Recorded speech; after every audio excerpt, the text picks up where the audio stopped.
دیارە شەڕی غەزە لە نێوان سوپای ئیسرائیل و هەروەها بزوتنەوەی حەماس لە هەفتەی سێمی مانگی سێمدا هەتا ئێستا بەردەوامە. زیاتر لە 20,000 کەس تەنیا لە نێوکەرتی غەزە کوژراون. بۆەوەی بزانین کە داهاتوی ئەم شەڕە بەکوێ دەگات، ئایا هیچ هەوڵێک هەیە بۆ ئاگربەست و هەروەها هیچ ئومێدێک هەیە کە ئەم شەڕە کۆتایی بێت. لەگەڵ بەڕێز ئیسماعیل مسلمانی شارەزای سیاسی لە قودسەوە ڕاستەوخۆ لەگەڵ مەگفتوگۆ دەکەم. بەڕێز ئیسماعیل زۆر بەخێربیت، ئێوە نزیکترن، دەکرێت پێمان بڵێ وەکو چاودێرێکی سیاسی وەکو شارەزایەکی سیاسی ئێستا دۆخەکە چۆن دەبینن؟ بۆمان وەسفکەی چی دەڵێیت لەبارەی غەزەوە؟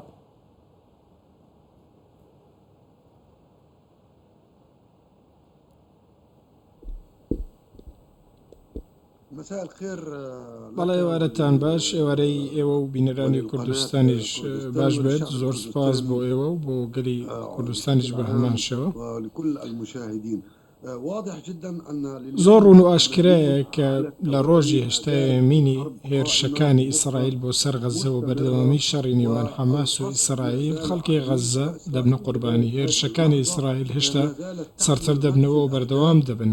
تاکو ئێستاش ئیسرائیل هەمان ئامانجەکانی بۆ خۆی دانەوە کە دەیەوێت مقاومەی فەڵەستینی لە نێوبەرێت و هەروەها دیلەکانی ڕزگار بکات و شێوازێکی نوێ لە غەزە بهێنێتە ئاراوە و هەموو ئەو یاسا و بڕیارە نێودەوڵەتیانەش دەخاتە ژێرپەی خۆی کە لە ئەنجومەنی ئاسایش بڕیاری لەسەر دەدات. بینیشمان کە چۆن چەند ڕۆژێک بەر لە ئێستا ئەنجومەنی ئاسایش گوتی کە پێویستە هاری کاری زیاتر بێتە نێوکەرتی غەزەوە لە زەمین و ئاسمانەوە. بەڵام تاکو ئێستاش ئیسرائیل بەهێز بڕیاری خۆی دەسەپێنێت و هەموو ئەم شتانە ڕەت دەکاتەوە. هەموو دنیا ئەنجومەنی ئاسایش و تەواویان هیچیان لەم بابەتە پێ نەکراوە. ئیسرائیلیش لە هەمان کاتدا نەیتوانیوە ئامانجەکانی خۆی بپێکێت و مقاومەی فەڵەستینی لەناو بات، تەنانەت دیلەکانیش بەدەست بێنێتەوە. بۆیە تاکو ئێستا ئەو دوو ئامانجەی لە دامەزراوەی ئەمنی ئیسرائیل دایناوە هیچ کامیانی نەپێکاوە و نەیتوانیوە بە شێوەیەک لە شێوەکان پێیان بگات، چونکە مقاومەی فەڵەستینی لە بەرامبەردا پلانی خۆی هەیە و لە مەیدانی شەڕکردندا استراتیژیەکی دیاریکراوی هەیە. زۆر ڕوون و ئاشکرا کە سوپای ئیسرائیل شکستی هێناوە لەم بابەتەوە، هەروەها ئامانجەکانی دیار و ڕوون نەپێکەوە بۆ خۆی. ئارێرەوە ئیسرائیل دەستی بە قۆناغێکی نوێ کردووە.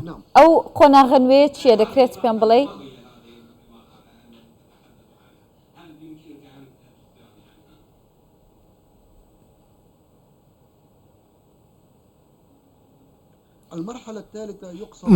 قۆناغی سێم دابەشی کردو بۆ سەر سێ تەوەرە و سێ بەشی خۆیدا. یەکەم دەیەوێت کە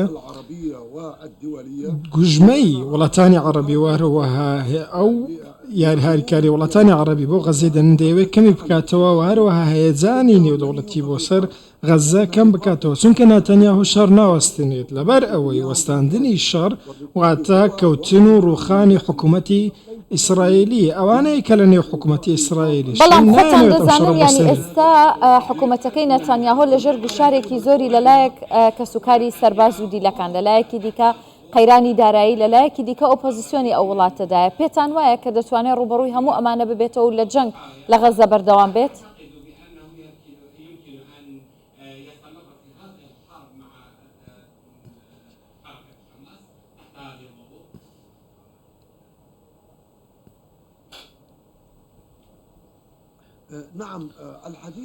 بەڵێ قسەکردن هێستا لە سەرەتاییدا ئەوان وا دەزان هێشتا لە لووتکەی شەڕەکەدان، چونکە قسەکردن لەسەر ئەم بابەتە لە نێو کۆمەلگای ئیسرائیل درێژە دەکێشێت و زیاتر بەردەوام دەبێت. لە نێو کۆمەلگای ئیسرائیلیدا بەشبوون هەیە.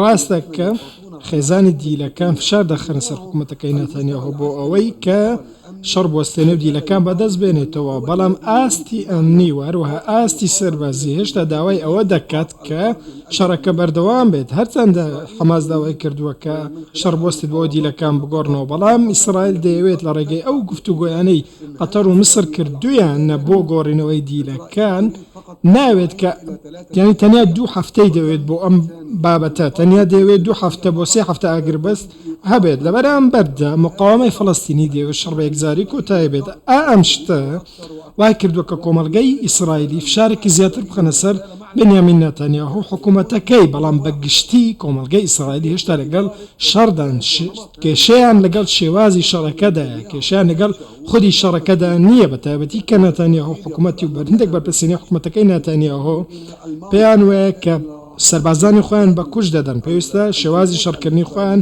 بگۆڕن لەبەر ئەوەی ژمارەی قوربانیانی سەر ئیسرائیل زۆر دەبێ و سەربازی زیاتر دەکوژرێن. سەرەڕای ئەو هێرشە زۆرانەی دەکرێنە سەرکەرتی غەزە لە بێخۆراکی و بێئاوی و بێکاری و ئەو بارودۆخە کاری ساتبارەی بەزستان ڕووی لەو ناوچەیە کردو نەبوونی خۆراک لەسەر ڕووی هەموو شتێکەوە. هێشتا ئیسرائیل دەیانەوێت هێرشەکانیان سەر بکەنەوە و بەردەوام بن. ئەمە شتێکە ئیسرائیل دەیەوێت کە بەردەوام بێت و دەوێت غەزە تەواو ملکەز بکە، خەڵکەکەی ملکەچی خۆی بکات و بەتەواوی دەست بەسەر ناوچەکەدا بگرێت. بۆیە دەست بەسەر داگرتنین بەشێک لە دەوروبەری غەزە و هەروەها قوڵایی ئەو ناوچانەی کە یەکەی یاخود ناوچەی جوونشینن بەوەندە ناوەستێت. دەیەوێت بەردەوام بێت لەو شتەتاک و سەرکردایەتی سیاسی مقاومەی ئیسلامی و حەماس بەتەواوی لە ناو دەبات. ئەو خۆی غەزەی مەبەست ڕەنگە مەبەست نەبێت بۆ خۆی لە نێو شارەکاندا، بەڵام قوڵبوونەوە بۆ ناو شارەکان بەشێکە لە پلان بۆ کۆتایی هێنان بە مقاومەی ئیسلامی.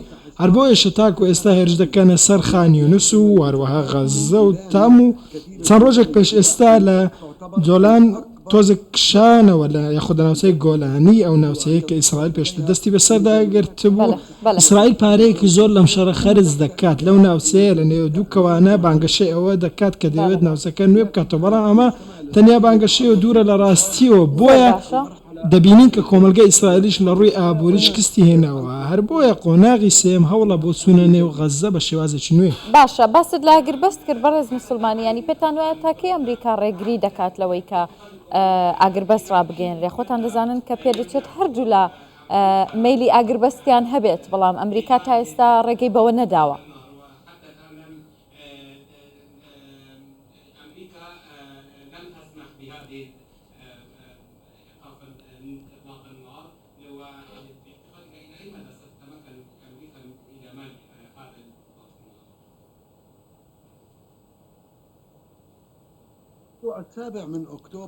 لە 7 ئۆکتۆبرەوە تاکو ئێستا ئەمریکا ناوێت شەڕەکە بوەستێنێت، هەرگیز نەیویستووە کە شەڕەکە بوەستێنێتەوە. ئەوان بایدن و حکوومەتی ئەمریکاش بە زۆرێک لە زۆرەکان هەمیشە ئەمە دووبارە دەکەنەوە کە ئیسرائیل مافی خۆیەتی بەرگری لە خۆ بکات، بەڵام پێی دەڵێن کە تۆ پێویستە خۆت بپارێزی لە بە ئامانجکردنی خەڵکی سیڤیل. ئەمەد ئەو فشارەیە کە ئەمریکا دروستی کردووە، دەیەوێت خەڵکی سیڤیل نەکەنە ئامانجوار و زیانە مادەنیەکان کەم بکەنەوە. بەڵام ئیدارەی ئەمریکی هەرگیز پابان نەبوو بە قسەکانی بۆ ڕاگررتنی شەڕ.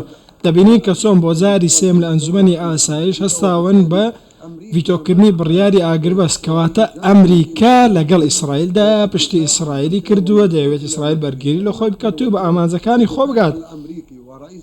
هەرچەندە وەزیری بەرگری ئەمریکا و هەروەها جێک سولیڤان هاتوون بۆ ڕامەڵڵا و هاتوون بۆ تەلەڤیڤ بۆ ئەوەی کە پشتگیری ئیسرائیل بکەن. بە هەڵسوکەوت و قسەکان و سەردانەکانیانەوە دیارە کە پشتگیری ئیسرائیل دەکەن و پێشیان گوتون کە شەڕ بۆستێن، بەڵام ئیسرائیل ئەمە ناوەستێنن، کەواتە هەڵوێستی ئەمریکا هەڵوێستێکی جددینیە لەم بابەتە. بایدن ئێستا خەڵک لەگەڵی نەماوە وەک پێویست و هەڵبژانی لە پێشەوە خەڵک لێ دوور دەکەوێتەوە و ئەمان کاتدا ناتانیاهۆ و بایدن ئەوەندە لە یەکتری نێزیکنین وەکو دەردەکەوێت، چونکە ئەوان لە دوو ئاستی زۆر جیاوازدان. کەواتە ناتانیاهۆ یەکێکە لەوانە پشتگیری کۆماریەکان دەکات و لەم شەڕش دەوێت بەردەوام بێت. سپاس بۆ شرۆڤەکانت بەڕێز ئیسماعیل مسلمانی، شارەزای سیاسی لە قودسەوە میوانم بۆی دەست خۆش.